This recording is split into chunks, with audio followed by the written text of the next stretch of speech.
बोलो श्यावर रामचंद्र की जय।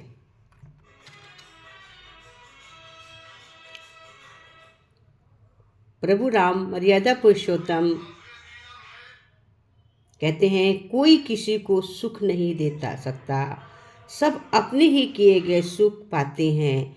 दुख नहीं दे सकता, अपने ही किए गए दुख पाते हैं। ये सब अपने ही कर्मों का फल है। काहू न कहो कुछ सुख दुख कर दाता, जिन कृत कर्म भोग सब उठाता। कोई किसी को सुख दुख नहीं दे सकता, सभी के अपने किए गए कर्म हैं।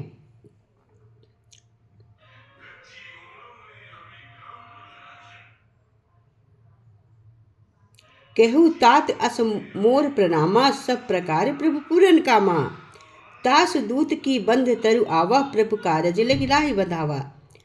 भाव है, हे तात, मेरा आपको प्रणाम है और आपसे निवेदन है कि यदि आप सभी रूप में पूर्ण हैं, आपको किसी भी चीज़ की कामना नहीं है और आप हमेशा दिन और दुखी पर दया करते हैं, तो हे नाथ, आप मेरे सभी कष्टों और दुखों को दूर कर दीजिए।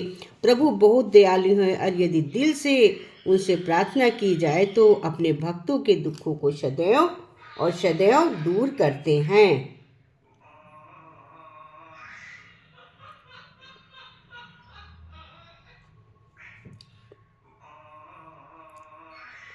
तुलसीदास जी कहते हैं कि यदि तू भीतर और बाहर दोनों ओर प्रकाश, लौकिक और परलौकिक ज्ञान चाहता है तो राम नाम के दीप को अपनी देहरी पर हमेशा जलाओ। अर्थात अपनी देह की देहरी दीप पर हमेशा राम नाम का सुमिरन रखना। इससे तुम्हारी भीतर और बाहर दोनों ओर चेतना का उजाला ही उजाला रहेगा। तुलसी भरोसे राम के, निर्भय होके सोए, अनहोनी होनी नहीं होनी होए सोए। मतलब है, तुलसीदास जी कहते हैं कि मैं राम के भरोसे रहता हूँ, निर्भय होकर सो जाता हूँ बिना फिक्र। अनहोनी तो होगी नहीं और जो होना होगा वही होगा। रघुनाथ जी को कैसे जान सकते हैं? जो काम क्रोध और लोभ में रत हैं तथा दुख रूप घर में आसान है। मूर्ख तो अंधकार रूपी कुएं में पड़े रहते हैं। जो अंधकार से निकल जाता है वही राम नाम की महिमा को समझ सकता है, जान सकता है। हे प्रभु, अब तो इस प्रकार कृपा कीजिए कि सब छोड़कर दिन रात में आपका भजन करती रहूं, आपका भजन कर पाऊं। यदि श्री राम जी की कृपा से हम, श्री प्रभु जी की कृपा से हम सब प्रकार संयोग बन जाए तो अब देर किस काम की है। उनकी कृपा से हम प्रभु का स्मरण सदा करते रहें। दीन दयाल बिरध संभारी, हरहु नाथ मम संकट भारी। हे कृपालु भगवान रघुनाथ जी, दीन दुखियों पर हमेशा दया आप करते हैं। बिरध संभारी स्वभाव से दीन आप इसका दीन दुखियों की, इसलिए के नाथ मेरे नाथ, सभी संकट को दूर करने वाले हो।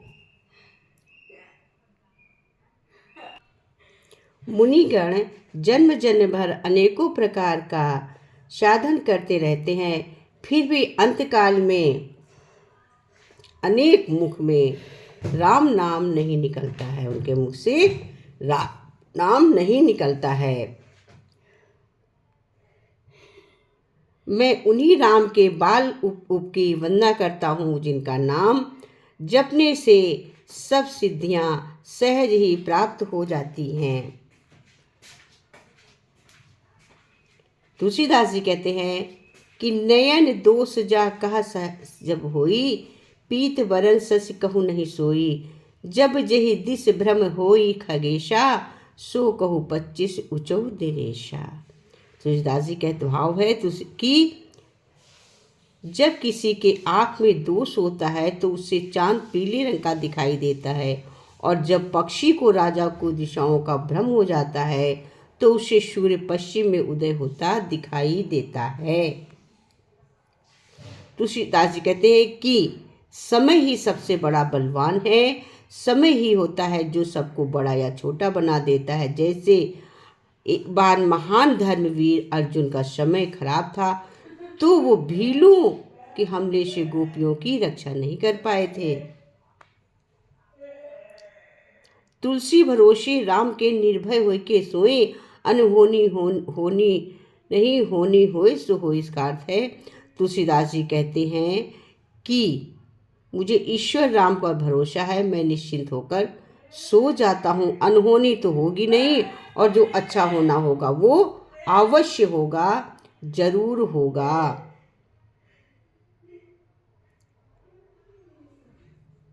प्रभु राम कहते हैं कि अगर वस्त्रों का ज्ञान रखने वाला पंडित का भी अगर काम, क्रोध, लोभ, मोह में अहंकार पर नियंत्रण नहीं कर पाए, तो उसमें एक अज्ञानी मनुष्य में कोई अंतर नहीं है। ज्ञानी वो है जिसका अपनेपन और इंद्रियों पर पूरा नियंत्रण है, वही ज्ञानी व्यक्ति है। परमात्मा एक है, वो सबके हृदय में निवास करता है, पर अगर को बाहर देखे तो लोगों के परमात्मा के कोई स्वरूप बना नहीं हुआ है। जब अपने अंदर परमात्मा के दर्शन हो जाते हैं, तब ये समझ में आता है कि सबके अंदर बाहर केवल एक ही परमात्मा है, बाकी तो सब सारे मन का भ्रम है। ये केवल मेरे मन का भ्रम है, परमात्मा तो हमारे हृदय के भीतर ही है। भेद हम केवल दूसरों से करते हैं, हम अपने मन में झांक के नहीं देखते, इसीलिए हमें परमात्मा में भेद दिखाई देता है। लोग हाथ में माला लेके मनके को घुमाते हुए मुख से जाप करते रहते हैं, लेकिन उनका मन संसार में घूम रहा होता है। ये सुमरन नहीं होता है। सुमरन तो श्वास, नाम और ध्यान को एक करना होता है।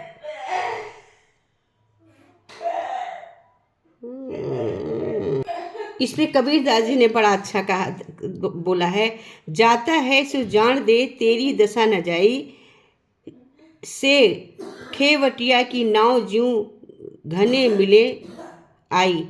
भाव है, जो जाता है उसे जाने दो, तुम अपनी दिशा को ना जाने दो। यदि तुम अपने स्वभाव में बने रहे तो केवट की नाव की तरह अनेक व्यक्ति आकर तुझसे मिलेंगे।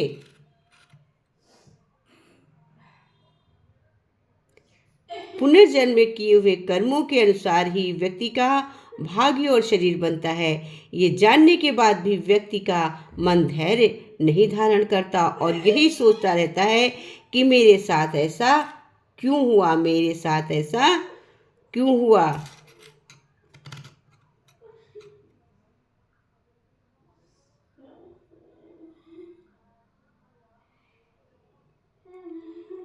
बहुत गई थोड़ी रही नारायण अवचेत, काल चिरैया चुग रही निज दिन आयु खेत।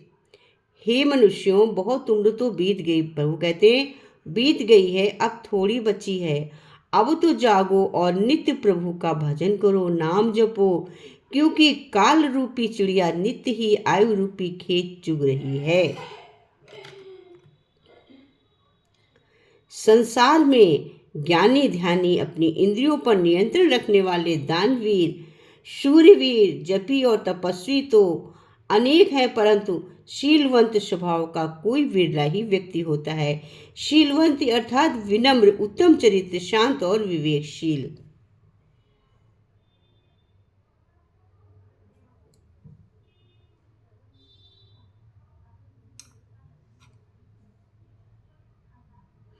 प्रभु राम कहते हैं, बिनु सत्संगत विवेक न होई, राम कृपा बिनु सुलभ न सोई।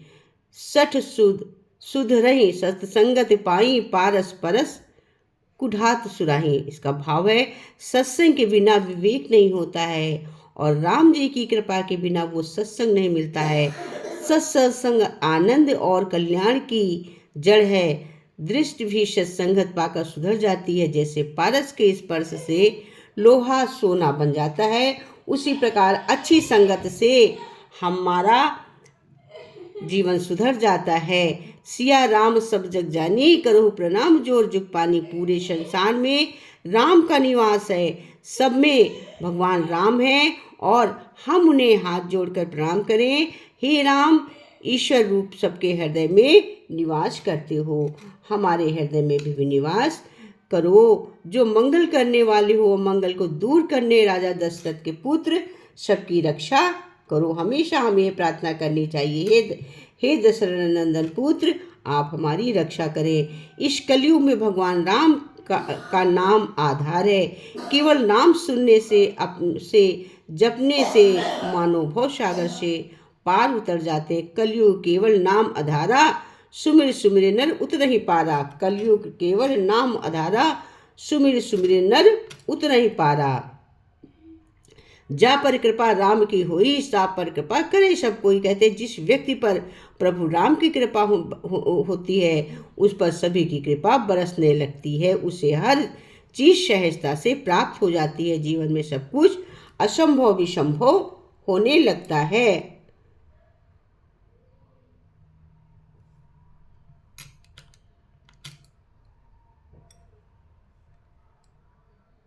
पूरे संसार में राम का निवास है।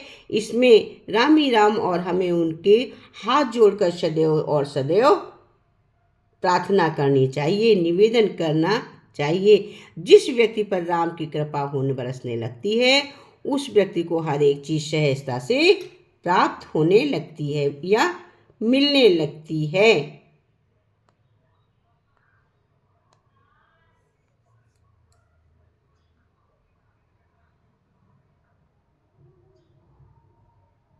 कबीरदास जी ने कहा, संत सरल चित जमत हित, जानि स्वभाव सुनेहि, बाल विनय सुनि मुनि हपा, राम चरण रति देव। भाव है, संत सरल हृदय और जगत के हितकारी होते हैं। उनके ऐसे स्वभाव और स्नेह को जानकर मैं विनय करता हूँ। मेरी इस बाल विनय को सुनकर कृपा करके श्री राम जी के चरणों में मेरा सत सत प्रणाम है।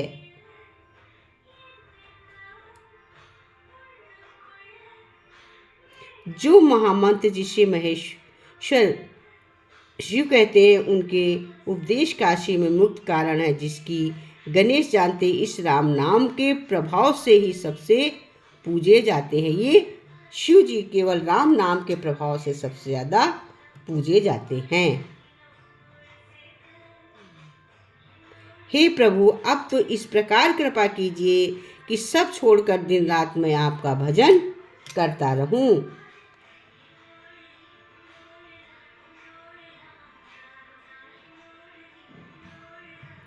हे पृथ्वीराज गरुण, अब मैं आपसे अपना निजी अनुभव कहता हूँ।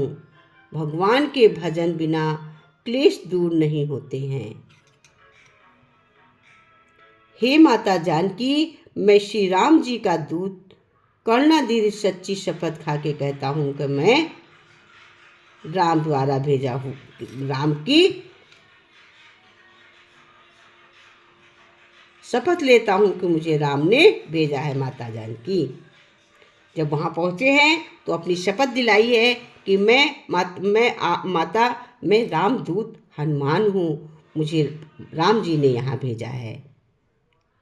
तब माँ तुम मोहि दीजिए कुछ चीज। जब वहाँ से आने लगे तो क्या बोले थे, माँ तुम मोहि दीजिए कुछ चीना, जैसे रघुनायक मोहि दीना। तब भवन कहा कि जिस प्रकार भगवान ने हमें दिया उस प्रकार आप भी कुछ हमें निशानी दीजिए, हम राम जी से जाकर क्या कहेंगे। तुम कृपाल जा पर अनुकूला, ताहि व्याधि विधि न सूला। हे श्री नाथ जी, जिस पर अनुकूल हो जाते हैं तीनों प्रकार के बहुल आध्यात्मिक और औद्योगिक और सभी प्रकार के ताप मिटने लगते हैं। तुलसीदास जी कहते हैं कि यदि तू भीतर और बाहर दोनों प्रकाश लौकिक और पौलौकिक ज्ञान चाहता है तो राम नाम के दीप को अपने देहरी और हमेशा जलाए रख, अर्थात अपने देह की देहरी जीभ पर हमेशा राम नाम का रटन कर, तभी आपको मुक्ति मिल सकती है।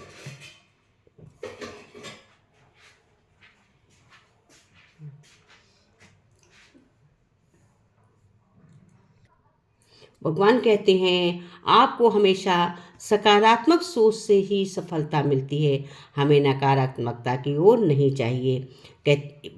में बड़ा सुंदर सा मेढक का सकारात्मक दृष्टांत है। मेढकों का एक झुंड किसी जंगल में गुजर रहा था। तभी उनके दो साथी एक गहरे गड्ढे में गिर गए। सभी मेंढकों ने देखा कि ये गड्ढा तो बहुत गहरा है और इसमें बाहर निकलना असंभव है। गड्ढे में गिरे मेंढक लगातार उछल उछल कर गड्ढे से बाहर निकलने लगे की कोशिश कर रहे थे। गड्ढे के बाहर खड़े मेंढकों ने दोनों को उछलते देखा तो वे चिल्लाने लगे कि अब तुम दोनों इसी गड्ढे में मर जाओगे। ये बहुत गहरा है और तुम बाहर नहीं निकल पाओगे। गड्ढे के अंदर दोनों लगातार प्रयास कर रहे थे और बाहर खड़े मेंढक दोनों को निराश करने वाली बातें बोल रहे थे। तभी अंदर गिरे मेंढक ने बाहर खड़े मेंढकों की बात सुन ली। उसने मान लिया कि अब इस गड्ढे में बाहर नहीं निकल पाएंगे। उसने प्रयास करना बंद कर दिया। दूसरा मेंढक अभी भी कोशिश कर रहा था। बाहर खड़े मेंढक चिल्ला रहे थे कि अब तुम्हारी मौत निश्चित है, बाहर निकलने का प्रयास मत करो। लेकिन दूसरे मेंढक ने कोशिश बंद नहीं की। अचानक वो ऊपर उछला और गड्ढे से बाहर आ गया। बाहर खड़े मेंढक उससे पूछा कि तुमने हमारी बातें नहीं सुनी। उस मेंढक ने बताया कि सुन नहीं सकता। वो तो गड्ढे में ये सोच रहा था कि वे सभी मेंढक बाहर बुला रहे हैं, इसलिए वो पूरी ताकत से कोशिश कर रहा था और बाहर आ गया। लोगों की नकारात्मकता बातों पर ध्यान नहीं देना चाहिए। वे हमेशा सोच के साथ लगातार कोशिश करते रहना चाहिए, तभी सफलता प्राप्त हो सकती। जब हमें सकारात्मक सोच होगी तभी तो। अब सब मेंढक एक मेंढक सुन गया। एक मेंढक बेचारा सुन नहीं सकता था। उसने सोचा बाहर हैं, हमको सब बुला रहे हैं। उसने उचकना नहीं बंद किया और उछाल मारता रहा और वो बाहर आ गया। तो जब हम अपनी सोच को सकारात्मक रखेंगे तभी हम एकाग्र मन कर सकते, सत्संग कर सकते, ज्ञान अर्जित कर सकते हैं, तभी हमारा उद्धार हो सकता है।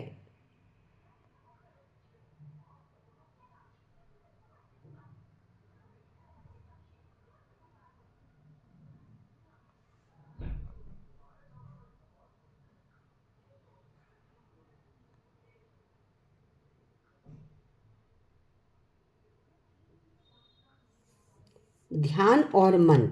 आधुनिक परिवेश में इंसान भौतिकता के परिवेश में इतना खो गया है कि उसका उसका दिन का चैन और रातों की नींद गायब हो गई है। लोगों के जीवन में सुख के साधन तो बहुत हैं, पर मन में शांति नहीं है। आज व्यक्ति तन से कम और मन से ज़्यादा बीमार है। लोगों के जीवन में अधिक से बीमारियां मन की होती, इसलिए कहा जाता है कि मन ठीक तो तन ठीक। मन को ठीक रखने के लिए ध्यान मनुष्य के लिए उससे उत्तम माध्यम है। मन का संतुलन बना है तो व्यक्ति के जीवन में संतुलन कायम है। मन शक्तिशाली है तो दुनिया की हर चीज अच्छी लगेगी, नहीं तो सुख के साधन भी खुशियां नहीं देते हैं। मन संतुष्ट ना हो तो अमीरों में रहते हुए भी भिखमंगे जैसा हाल बना रहता है। मन में किसी के प्रति कोई बात बैठ जाए तो सामने वाला ठीक भी हो तो उसके प्रति मन में आशंका आ जाएगी। मन अशांत भयभीत रहने लग जाए तो मानसिक बीमारियां शुरू हो जाती हैं। मनुष्य का स्वभाव सरल, सहज, पवित्र, निर्मल, ईमानदारी, सहनशील एवं प्रसन्न रहना चाहिए।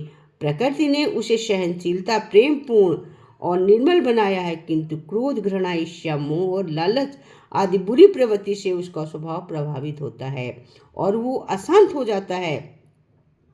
इस दौड़ती भागती जिंदगी में आज हर व्यक्ति अकारण हताश, निराश और तनावग्रस्त। यदि आप चाहते हैं कि जीवन में आशा उत्साह का संचार हो, तनाव से मुक्ति मिले, तो ध्यान अवश्य करें। ध्यान आंतरिक शांति से क्षमाओं और मानसिक ऊर्जा को जागृत करने का साधन है, जिससे पारिवारिक, सामाजिक, आध्यात्मिक क्षेत्र में उन्नति होती है। इसकी का सार है, भीतरी बात है कि मन को स्वस्थ रखने के लिए योग, भोग और शोक से बचकर रहना चाहिए। हमेशा अपने सकारात्मक सोचों में रहना चाहिए, नकारात्मक सोचें नहीं लानी चाहिए। भगवान कहते हैं कि तुम सकारात्मक सोच से में आओ, नकारात्मक सोच से बचो।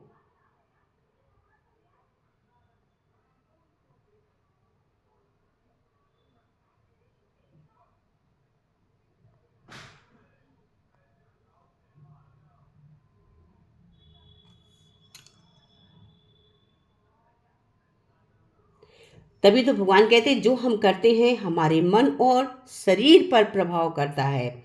यदि कोई व्यक्ति मुझसे पूछे कि मनुष्य को दुखी रखने के लिए सबसे अधिक उत्तरदायी कौन है, तो भगवान कहते हैं निसंकोच होकर कहूँगा हमारा तुम्हारा मन। वास्तव में हमारे मन के विचार, मन की दशा या मना स्थिति ही हमारी अधिकांश समस्याओं की जड़ है। समानता डॉक्टरों के पास दैनिक जीवन के ऐसे अनेक रोगी आते हैं जिनकी बीमारी शारीरिक जैसे जुकाम, खांसी, बुखार, फोड़ा, फुंसी आदि होती है, बल्कि मानसिक होते हैं। और डॉक्टर ऐसे रोगों को कोई टॉनिक आदि दे देते हैं और कह देते हैं कोई खास बात नहीं है या इन्फेक्शन प्रॉब्लम है। इसके अलावा डॉक्टर और कुछ भी नहीं कर सकते। कारण ये है कि मन में घुमड़ने वाले आलतू फालतू विचारों का कोई क्या इलाज करे। इस पर तो स्वयं नियंत्रण बनाने की आवश्यकता है। वास्तव में प्रत्येक व्यक्ति के मन में कुछ ना कुछ फालतू के विचार पड़े रहते हैं या भटकते रहते हैं। ऐसे विचार जो काल्पनिक, मिथ्या और व्यर्थ के होते हैं और जिनका कोई मतलब नहीं है। बात यही है तक नहीं रहती ठीक, लेकिन जब मन में ऐसे विचार बहुतायत में हो जाते हैं तो वो शरीर पर अपना प्रभाव डालने लगते हैं और कोई ना कोई विचार उत्पन्न कर देते हैं। जैसे अंग्रेजी का एक शब्द है साइकोमोटिक, यानी मन में उत्पन्न विचारों की शारीरिक अभिव्यक्ति। अर्थात जब मन में व्यर्थ के विचार पड़ जाते हैं तो ये तरह तरह के शारीरिक विकार जैसे सिर दर्द, नींद न आना, चिड़चिड़ापन, क्रोध अधिक आना, डरना, घबराना आदि उत्पन्न कर देते हैं। और विचारों का इलाज दवाओं को नहीं बल्कि नियंत्रण रखकर ही हो सकता है। उदाहरण है जैसे किसी व्यक्ति को चिंता करने के कारण सिर दर्द होता है तो उसे धैर्य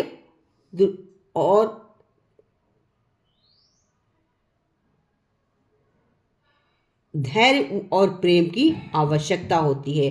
धैर्य और प्रेम से मन और शरीर को काबू किया जाता है। उसको धैर्य की आवश्यकता होती है, प्रेम की आवश्यकता होती है।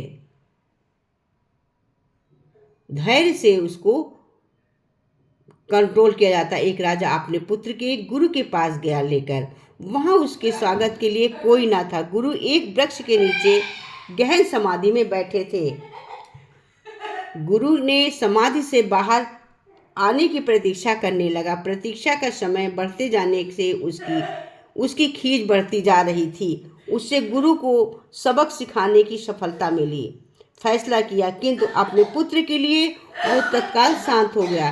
जब गुरु ने आंखें खोली तो राजा को वहां खड़े पाया।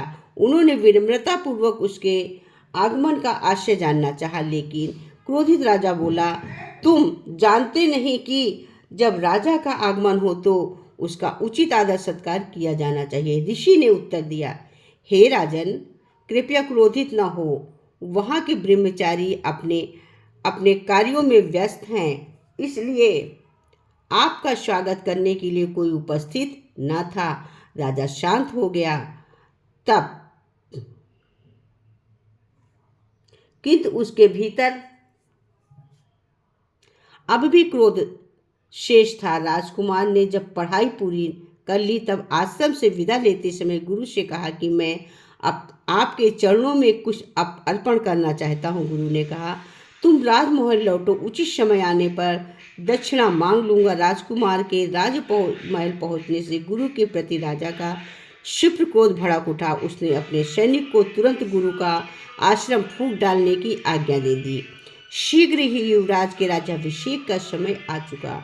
वो गुरु के आशीर्वाद लेने के लिए आश्रम आया, पर राज्य आश्रम पहुंचा तो वहां राख का ढेर था। उसे एक वृक्ष के नीचे गुरुजी ध्यानस्थ बैठे दिखाई दिए। उसने उन्हें अपने भावी राज्याभिषेक की सूचना दी और आश्रम के बारे में पूछा। गुरु ने बताया कि आश्रय दानवाल ने नष्ट कर दिया है, पर आश्रम के लोगों ने उसे सारा दृष्टांत सुनाया। युवराज क्रोध से आग बबूला हो उठा और गुरु ने शांत कराते हुए कहा, पुत्र, क्रोध के बदले प्रेम करो और स्थान पर धैर्य रखो। नहीं, गुरुदेव, मैं प्रतिशोध का प्यासा हूँ। उसे रोकने के लिए कहा, पहले मुझे मेरी दक्षिणा दे दो जिसका तुमने वचन दिया था। अपने पिता के कर्मों को क्षमा कर दो। गुरु ने क्या कहा? अपने पिता के कर्मों को क्षमा कर दो, मुझे इतनी ही दक्षिणा चाहिए। राजकुमार भौचक्का हो गया। भगवान राम कहते हैं कि चारित्रिक उन्नति होती है तभी भगवान कोई आगे की बढ़त होती। ईश्वर का अस्तित्व क्या है? इसी जगह से स्थित है। समाधि की अवनति किस जगह से स्थिति है? किसी व्याख्या करने के लिए संभवतः 3-4 किताबें लिखनी होंगी। इसी तरह प्रत्येक मनुष्य का जीवन एक वेद होता है। जिस चीज़ को देखने का परिणाम मन में खराब पड़े वहाँ पर आँखों को रोकना होगा। जैसे एक चित्र है, तुम समझ रहे हो कि वो चित्र खराब है, अगर देखते हो तो मन पर प्रभाव बढ़ जाएगा और तुम उस प्रभाव से बच नहीं सकोगे। जब समझते हो कि चित्र तो कोई खराब, इसी तरह से जब समझते हैं कि चित्र खराब है तो उससे देखना ही अच्छा नहीं है। समझते कोई खराब गाना हो रहा है तो आलोचना हो रही है, हो सकती है, उसके पहले ही कान को हटा लो। आलोचना जब सुनेंगे तो उसके मन पर नियंत्रण नहीं रख पाओगे, इसलिए पहले से ही सतर्क हो जाओ। ये है कान का नियंत्रण। ध्यान का नियंत्रण रखो और सोचो किसी जगह कुछ खराबी पी रहे हैं, शराब की गंध आ रही है, आई है। जिसकी शराब की आदत है उसकी इच्छा होगी मैं भी पीऊँगा। इस संबंध में चाय पीने वाले की एक मज़ेदार कहानी है। एक दिन कुछ लोग चाय पी रहे थे। उस चाय की गंध किसी नाक में आई। भले ही वो चाय का समय नहीं था, पर चाय पीने का उसकी इच्छा जग उठी। एक कप पी ली जाए। ध्यान का प्रभाव पड़ ही गया। चतुर्थ है चरित्र, जो समस्त क्रियाओं का सामूहिक नाम है। एक आदमी जैसे खाता है, चलता है, उसका जो विभिन्न काम हैं सभी क्रियाओं का मिलन नाम है चरित्र। कह सकते हैं विभिन्न आचरण की समष्टि हुआ चरित्र देखना है। चरण माने क्या है? चरण का अर्थ होता है जो काम हो रहा है उस काम के साथ साथ मानसिक खाद्य भी मिला है। मान लो कोई भी काम कर रहे हो, उस काम के एवज विनिमय बदले में तुम मन ही मन आनंद पा रहे हो, तभी वो पर्याप्त है। किंतु यदि कोई जबरदस्ती काम करवा रहा है, बहुत जिद से करवाता है, तब वो चरण क्रिया के अंतर्गत नहीं है, क्योंकि इसके विनिमय में तुमको मन का खाद्य नहीं मिल रहा है। भगवान राम कहते हैं कि कर्मों की सजा तो इंसान को मिलती ही मिलती है। भोज के लिए व्यक्ति ने एक बार बकरे की बलि चढ़ाने की तैयारी आरंभ की। उसके बेटे ने बकरे को नदी में स्नान करा के ले आया। नहाने के समय बकरा एकाएक बड़ी जोर से हंसने लगा। फिर तत्काल दुख के आंसू बहने लगे। उसके विचित्र व्यवहार से चकित होकर बेटों ने उससे जब पूछा ऐसा करने का कारण जानना चाहा, तो बकरे ने कहा कि कारण वो उनके पिता के सामने ही बताएगा। व्यक्ति ने सामने बकरे के ये बताया कि उसने भी एक बार बकरे की बलि चढ़ाई थी, जिसकी सज़ा वो आज पा रहा है, जब से 499 जन्मों में गला काटा जा चुका है। अब उसका गला कटने की अंतिम बारी है। इस पर उसे एक बुरे कर्म का अंतिम दंड भुगतना था, इसीलिए वो प्रसन्न होकर हंस रहा था।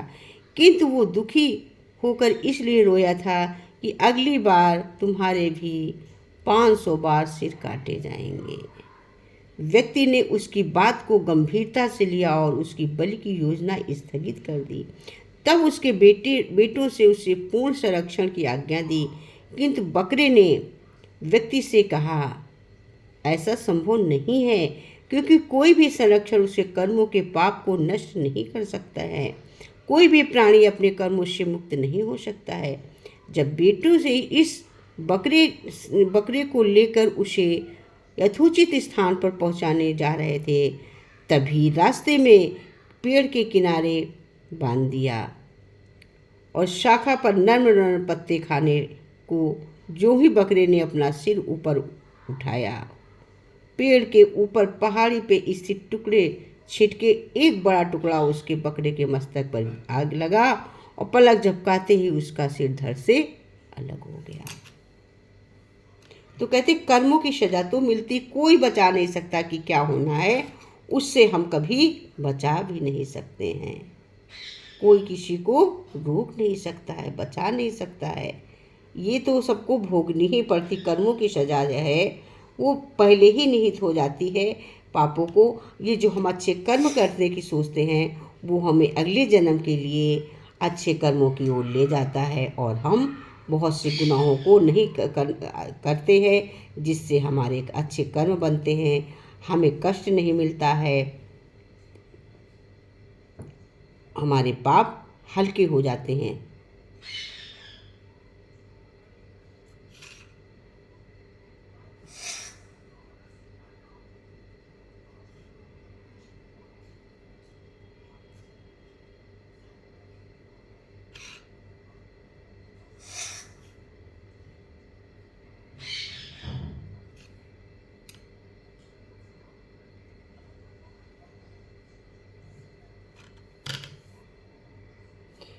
यही एक जीवन की गणित होती है। एक राजा सुबह और सैर करने के लिए महल से अकेला ही निकला।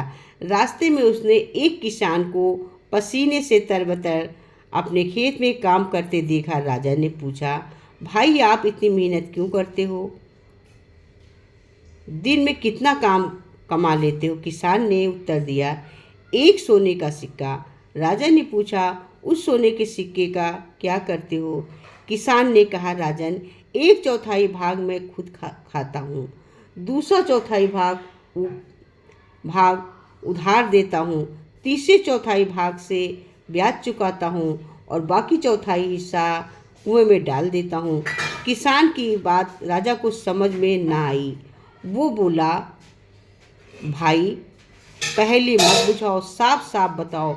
किसान ने मंद मंद मुस्कुराकर कहा, महाराज, पहले चौथाई भाग में से अपना और अपने पत्नी का पेट पालता हूँ, दूसरे चौथाई हिस्से से मैं अपने बाल बच्चों को खिलाता हूँ, क्योंकि बुढ़ापे में वे ही हमें पालने वाले हैं। तीसरे चौथाई भाग में अपने बूढ़े माँ बाप को खिलाता हूँ, क्योंकि उन्होंने मुझे पाल पोस कर बड़ा किया है, इसलिए मैं उनका ऋणी हूँ। इस प्रकार उनका ब्याज चुकाता हूँ। बाकी चौथाई हिस्से को कुएं में डाल देने का मतलब है जिससे मृत्यु के बाद परलोक सुधर जाए। राजा ईमानदारी पर बहुत खुश हुआ। कहते हैं कि सत्कर्म ही हमारा जीवन है। हाथ जोड़ विनती करूं, हे कृपा निधान, सुंदर स्वास्थ्य सेहत रहे, मुख पर रहे मुस्कान, हृदय सिंहासन पर आप रहो सदा शोभायमान। आठों पहर करते रहे श्री चरणों का ध्यान, श्री चरणों का ध्यान, प्रभु हरि चरणों का ध्यान। भक्तजन करते रहे दर्शन अमृतपान, बीते समय की गलतियां क्षमा करो मेरे कृपा निधान। एक बार तुलसीदास जी से किसी ने पूछा, कभी कभी भक्ति करने का मन नहीं करता होगा, फिर भी नाम जपने के लिए बैठ जाते हो, क्या उसका भी कोई फल मिलता है? उस पर तुलसीदास जी ने उत्तर दिया, बड़ा प्यारा मुस्कुराते हुए कहा, तुलसी मेरे राम को रीझ भजो या खींच, भौम पड़ा जामे सभी उल्टा सीधा बीज। मतलब तुलसीदास जी ने कहा, भूमि में जब बीज बोए जाते हैं तो ये नहीं देखा जाता बीज उल्टा पड़ा या सीधा, फिर भी कालांतर में फसल बन जाती है। इसी प्रकार प्रभु का नाम का सुमरन, राम नाम का सुमरन कभी भी किया जाता है, उल्टा करो या सीधा, मन से करो या बिना मन से, उसका फल हमें अवश्य मिलता है। बस राम राम राम नाम सांस सांस में सुमरन अगर हम लेते रहेंगे तो ये कभी व्यर्थ नहीं जाता है। साथ साथ सिमरन करो, स्वार्थ व्यर्थ न जाए, ना जाने कब साथ साथ में अंतिम क्षण आ जाए। कहते कब अंतिम क्षण आ जाएगा, इसलिए प्रभु का सुमरन हमें हर सांस सांस में करना चाहिए। प्रभु का नाम हमें हर वक्त लेते रहना चाहिए। पता नहीं किस समय की सांस रुक जाए और हमारा अंतिम क्षण आ जाए। इसलिए हर सांस में सुमिरन तेरा, हर सांस में हमें प्रभु का स्मरण करना चाहिए।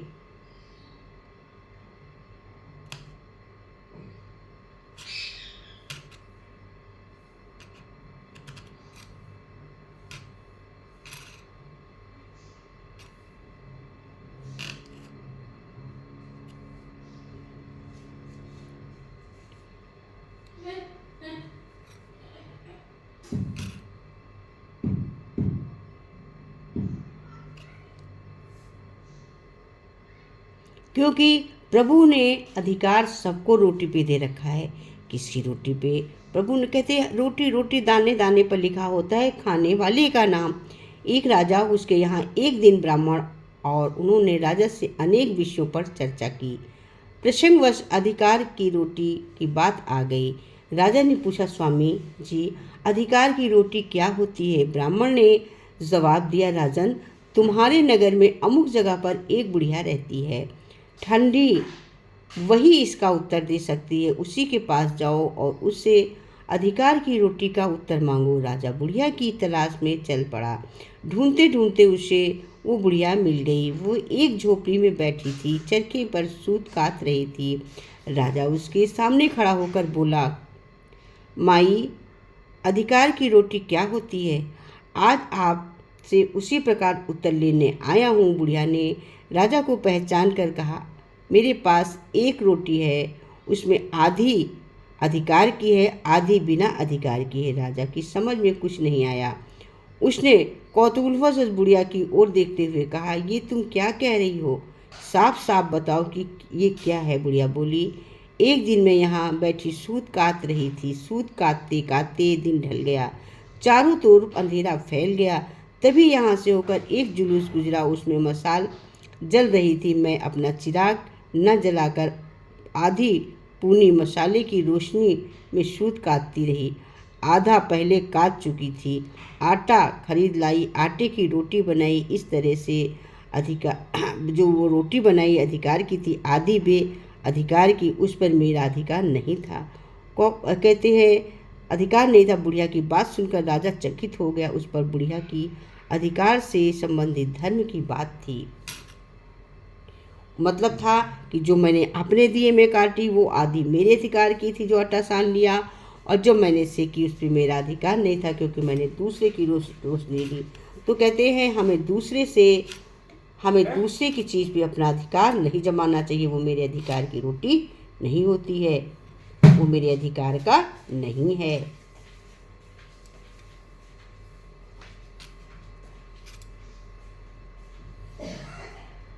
भगवान कहते हैं जैसे नारद की भक्ति, नारद जी बात बात पर नारायण नारायण करते रहते हैं।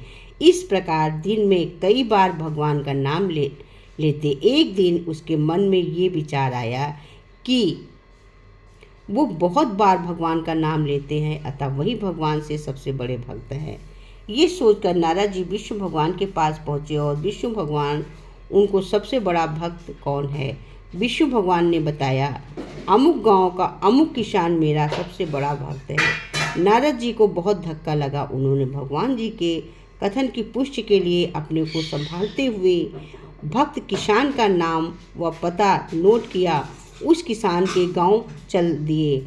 वहां पहुंचकर देखा कि किसान ने सुबह 4 बजे उठकर 2 बार नारायण कहा, फिर नाद में भूसा खाली व पानी डालकर बैलों को लगा दिया। दैनिक क्रिया के बाद सुबह का जलपान कर सूर्योदय के साथ ही हल बैल लेकर खेतों में पहुंचा। पूर्वा 10 बजे पत्नी द्वारा लाया लेवा खाकर पुनः खेतों में काम करने लगा। दोपहर में घर जाकर खाना खाया, सुरती खाया, बैलों को नांद पर लगाया, अपना खेतों में जाकर काम किया। ठीक सूर्यास्त के पहले घर लौटा, हाथ मुंह धोकर खाना खाया, 2 बार नारायण नारायण कहकर सो गया। नारद जी को बड़ा आश्चर्य हुआ कि किसान पूरे दिन में केवल 4 बार नारायण नारायण कहा गया, जबकि वे स्वयं दिन भर नारायण नारायण कहते हैं, किंतु उन्हें भगवान विष्णु अपना सबसे बड़ा भक्त नहीं मानते। नारद जी ने अपनी आशंका व व्यथा विष्णु भगवान को बताई। तब विष्णु भगवान ने नारद को एक पूरा जल भरा कटोरा दिया और कहा, इसको लेकर आप सूर्यास्त तक भ्रमण कीजिए, लेकिन ध्यान रहे इसमें से एक बूंद पानी भी ना गिरे। यदि ऐसा होता है तो मेरा सुदर्शन चक्र आपके पीछे रहेगा। एक बूंद भी पानी गिरा तो वो आपकी गर्दन काट देगा। नारद जी ने जल भरा कटोरा लिया और सुबह से शाम तक भ्रमण किया, सुदर्शन चक्र का पीछा किया। सूर्यास्त हुआ तो उन्होंने राहत की सांस ली। कटोरे से एक बूंद पानी नहीं गिरा, उन्होंने राहत की सांस ली। नारद जी विष्णु भगवान के पास पहुंचे। विष्णु ने पूछा, भ्रमण कैसा रहा? नारद जी ने उत्तर दिया, आपके सुदर्शन चक्र व भरे पानी के कारण भ्रमण में तनाव बना रहा। विष्णु जी ने पूछा, भ्रमण में कितनी बार मेरा नाम लिया?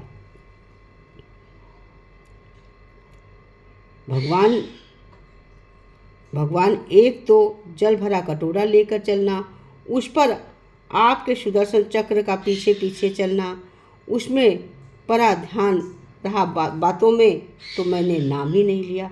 तो भगवान ने कहा कि जब तुम केवल एक कटोरे पानी में बिजी रहकर मेरा नाम नहीं ले पाए तो वो इतनी दिनचर्या कार्य करते हुए मेरा 4 बार नाम लेता बहुत है, इसलिए वो मेरा परम भक्त है। जो बिजी रहकर 2 बार भी नाम ले लेता वही मेरा भक्त है, 1 बार भी नाम ले लेता है।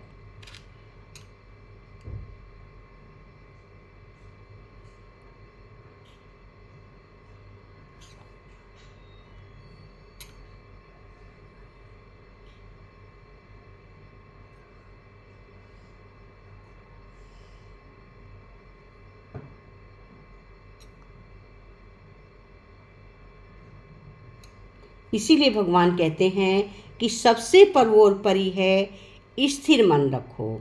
हम असुरक्षित क्यों रहते हैं, अनिश्चित क्यों रहते हैं? क्योंकि हमारे मन में लिया कि हमारे साथ साथ कुछ बुरा होगा। लोग सुरक्षित भविष्य के लिए पैसा जोड़ते हैं, उसे संग्रहित करते हैं। ये असुरक्षा, ये अनिश्चितता मन को चंचल करती है। इस संचय तो करते हैं समृद्धि का, साधन का, संपदा का, सद्गुणों का संचय नहीं करते हैं। परिणाम ये होता है कि जितना संचय बढ़ता है उतना प्रेम बढ़ता है, उसमें मन को चिंता भी बढ़ती है। ये मन का जो कचरा है, मन का जो कूड़ा है, वही इसको अस्थिर करता है। लेकिन हमें अपने मन को स्थिर करना है, इसलिए पहले इसे पहचाने जाने कहाँ मन जाता है, हमारे मन को कौन अस्थिर करता है। व्यक्ति की चिंताएं, शंकाएं उसको सबसे ज़्यादा अस्थिर करती हैं। निषेधात्मक चीज़ें मन को बहकाती रहती हैं, इसलिए सबसे पहले उन्हें पहचानना जरूरी होता है, समझना जरूरी होता है। जहाँ जहाँ नकारात्मकता है, जो आपको चुभती हैं, उस चुभन को निकालना है, उन गांठों को खोलना है और उसके लिए शुभ विचारों को अपनाना जरूरी है। एक शुभ विचार ही हमारे मन को बदलने के लिए पर्याप्त है। बस उस पर विचार में ये ऊर्जा होनी चाहिए। हमारे वहाँ उपनिषदों में 4 महाकाव्य में हैं, वे 4 महासूत्र हैं। उसके बारे में ज्ञानी जन कहते हैं कि अगर ये 4 सूत्र समझ में आ जाएं तो समझ जाओ सब समझ में आ गया। ब्रह्मसूत्र समझ में आ गया। भगवत गीता तो 7 श्लोकी भगवत गीता भी है, यानी भगवत गीता के 7 श्लोक समझ में आ गए तो समझो 100 श्लोक समझ में आ गए। दुर्गा सप्तशती तो 7 श्लोकी दुर्गा सती है, इसमें 7 श्लोक हैं। समझ में आ गए तो समझो कि दुर्गा सप्तशती समझ में आ गई। बात तो छोटी सी है, लेकिन एक बात भी अगर समझ में आ जाए तो जीवन बदलने के लिए एक बात भी पर्याप्त है। हमारे जीवन में बहुत सारे काम ऐसे हैं जो हम नहीं कर सकते, लेकिन भगवत कृपा से हम कार्य संभव कर सकते हैं।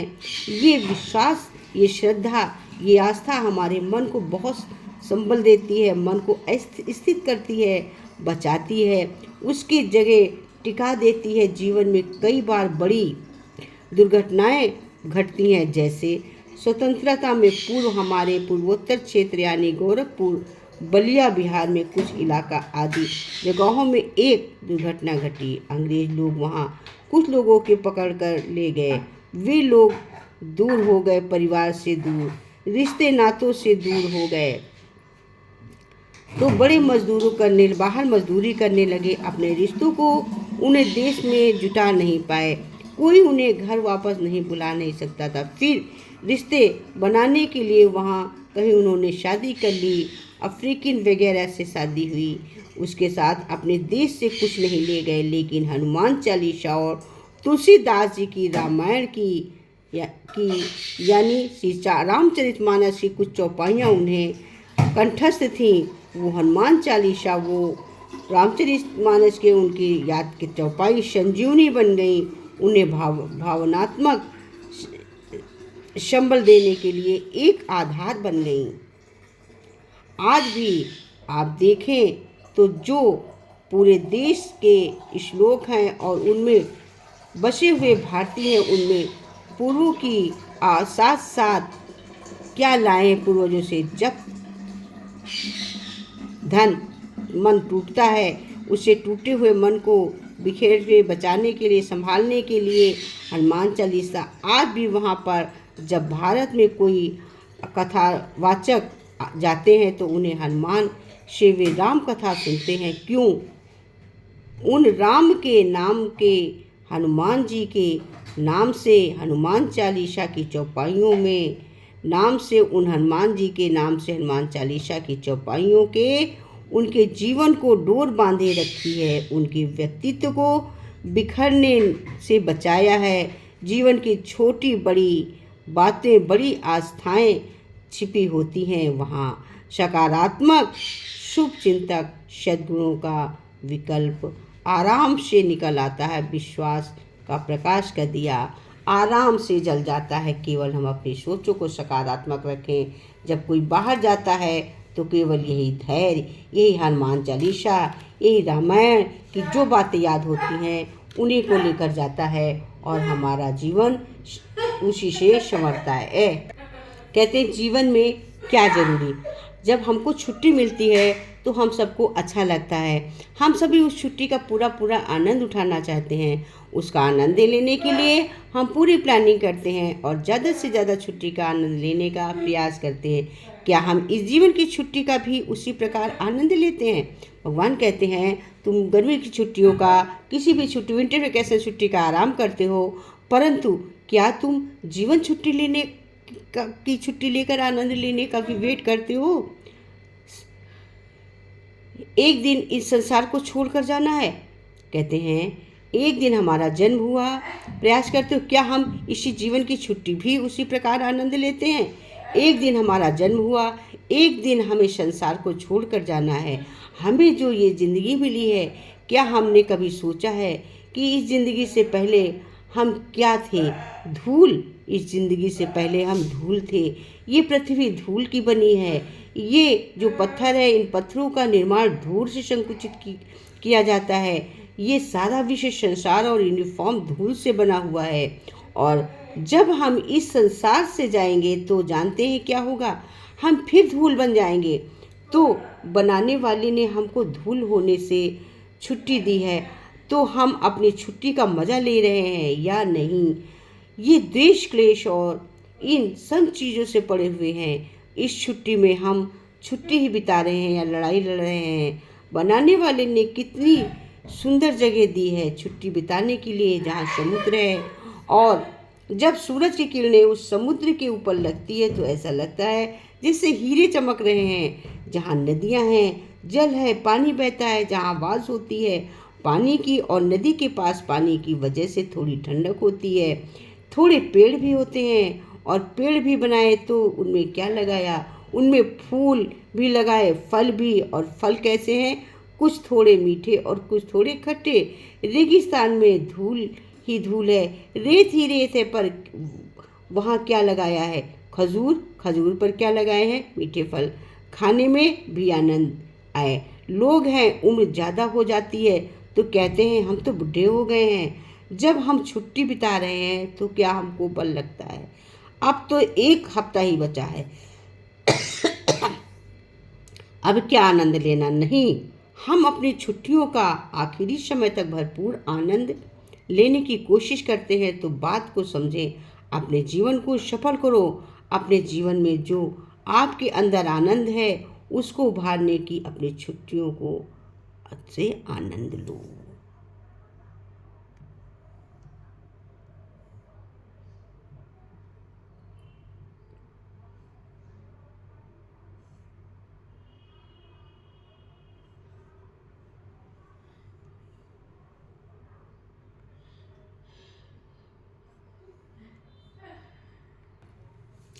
हे प्रभु श्री राम, हे ईश्वर, जो कुछ आपने दिया है, जो कुछ आपने नहीं दिया है और जो कुछ देकर ले लिया है, उस पर हर बात के लिए आपका धन्यवाद है। जो कुछ आपने दिया वो आपकी कृपा है, जो कुछ आपने नहीं दिया उसमें हमारी भलाई है, और जो कुछ देकर ले लिया है वो तो प्रभु आपने हमारा इम्तिहान लिया है। बस हमें उस इम्तिहान में पास करिए, जो देकर ले लिया है उसमें हमें पास करिए। हे प्रभु, हे दीनानाथ। राम राम राम राम राम राम कहिए, जाहे विधि रखे राम ताहे विधि रहिए।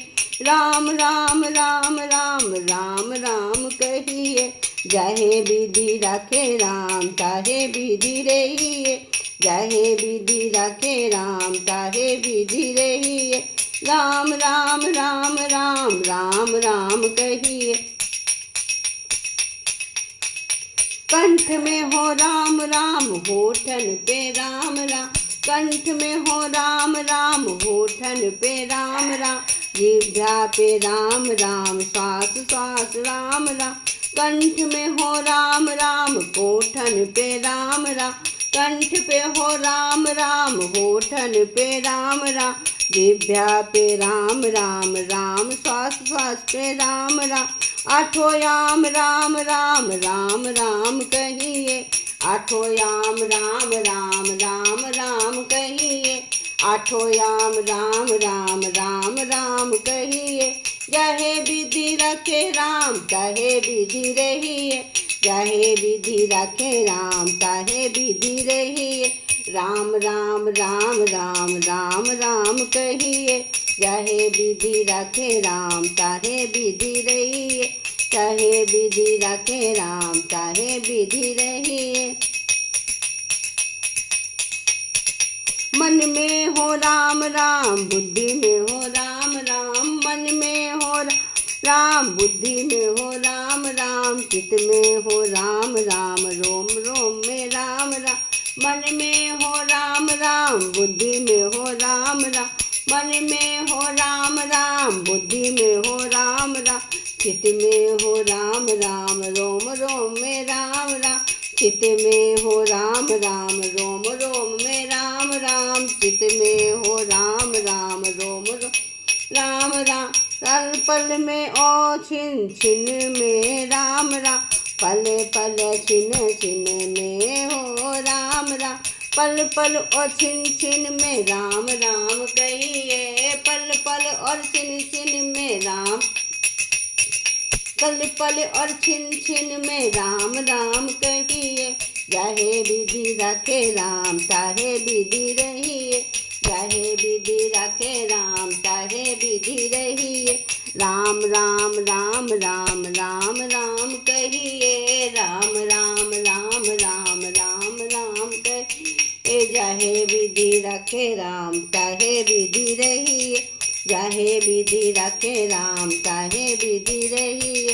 राम राम राम राम राम राम कहिए। चाहे विधि रखे राम चाहे विधि चाहे विधि रखे राम चाहे विधि रहिए।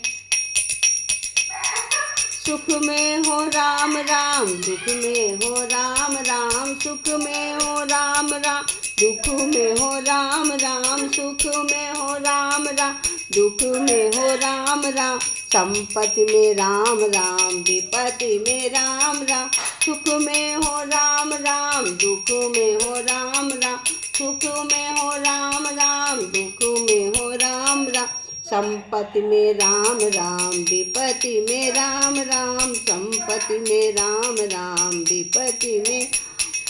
कोई भी काम करो राम राम कहिए, कोई भी काम करो राम राम कहिए, चाहे विधि रखे राम ताय।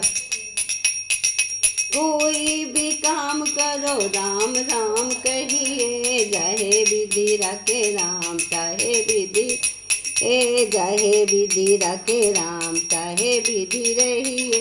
सिया राम राम राम कहिए।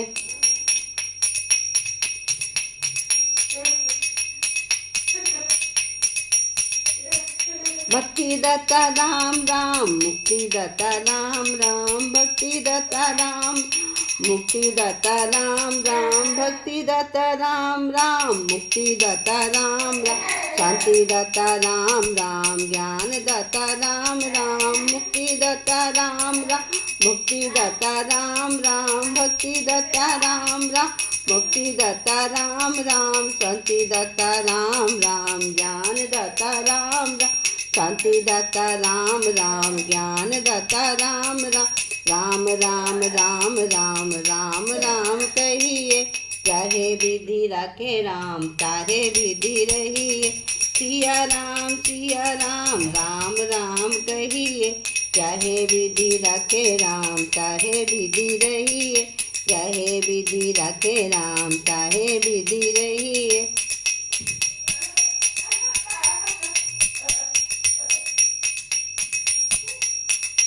जीवन भर राम राम राम राम राम राम, जीवन भर राम राम राम राम राम राम, सीताराम सीताराम सीताराम कहिए, जीवन भर राम राम राम राम कहिए, जीवन भर राम राम राम राम कहिए, चाहे विधि रखे राम, चाहे विधि रहिए, चाहे विधि रखे राम, चाहे विधि रहिए। सीताराम सीताराम सीताराम कहिए, चाहे विधि रखे राम, चाहे विधि रहिए, चाहे विधि रखे राम, चाहे विधि रहिए। राम राम राम राम राम राम कहिए, ओ चाहे विधि रखे राम, चाहे विधि रहिए, चाहे विधि रखे राम, चाहे विधि रहिए, चाहे विधि रखे राम, चाहे विधि रहिए। सिया राम सिया राम कहिए, ओ जहे विधि रखे राम, तहे विधि रहिए, जहे विधि रखे राम, तहे विधि रहिए।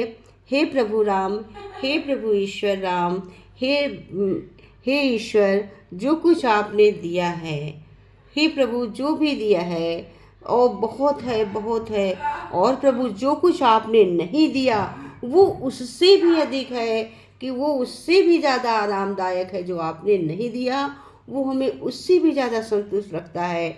और जो कुछ आपने देकर ले लिया है उस पर बात के लिए आपका धन्यवाद। और जो प्रभु आपने दिया और ले लिया उसके लिए हम गिनती कैसे करें। बहुत बहुत धन्य शुक्राने, जो कुछ आपने देकर ले लिए उसके बहुत बहुत बहुत शुक्राने। हे प्रभु, उसके बहुत शुक्राने जो आपने देकर ले लिया। हे ईश्वर, जो आपने दिया भी और ले लिया उसके तो बहुत ही थैंक्स है। हे ईश्वर, जो कुछ आपने दिया है वो आपकी कृपा है, परंतु जो अभी भी आपने दे रखा है वो आपकी कृपा है, आपकी दया है। हे कृपा निधान, आपकी दया है। जो कुछ आपने नहीं दिया उसमें हमारी भलाई है। और प्रभु, जो आपने हमको नहीं दिया उसमें कोई ना कोई ज़रूर भलाई है, इसलिए आपने हमको वो चीज़ नहीं दी। हमने चाहा पर आपने हमको नहीं दिया, क्योंकि वो क्या भलाई है हम नहीं जानते। हमें अच्छा नहीं लगता कि आपने हमें नहीं दिया, लेकिन उसमें मेरी कोई ज़रूर भलाई है, इसीलिए आपने हमको नहीं दिया प्रभु। और जो कुछ देकर ले लिया है वो तो हमारा इम्तिहान है।